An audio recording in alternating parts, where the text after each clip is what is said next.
വിശന്നു പിടഞ്ഞ് മരിച്ചു വീഴുന്ന ശരീരങ്ങളെ ആർത്തിയോടെ നോക്കുന്ന കഴുകന്മാരെ പോലെ ഇസ്രയേൽ ഗാസയ്ക്ക് ചുറ്റും വട്ടമിട്ട് പറക്കുകയാണ്.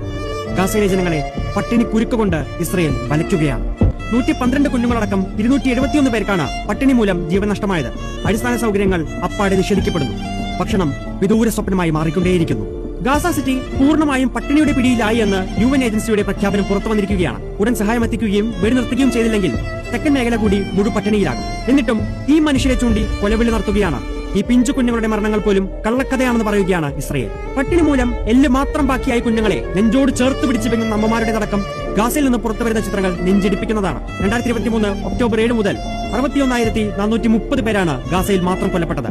ഇതിൽ കുഞ്ഞുങ്ങളടക്കം നിരവധി പേരുടെ മരണം വിശന്നു വലഞ്ഞായിരുന്നു. സെപ്റ്റംബർ അവസാനമാകുമ്പോഴേക്കും ക്ഷാമം ദെയർ അൽ ബലായിലേക്കും ഖാൻ യൂണിസിലേക്കും വ്യാപിക്കുമെന്നും മുന്നറിയിപ്പുണ്ട്. പട്ടിണി ആയുധമാക്കിയുള്ള ഇസ്രയേലിന്റെ പ്രതികാരം അത് യുദ്ധക്കുറ്റമാണെന്നും മനഃപൂർവ്വമുള്ള നരഹത്യയായി കണക്കാക്കാമെന്നും ഐക്യരാഷ്ട്രസഭ മുന്നറിയിപ്പ് നൽകുന്നു.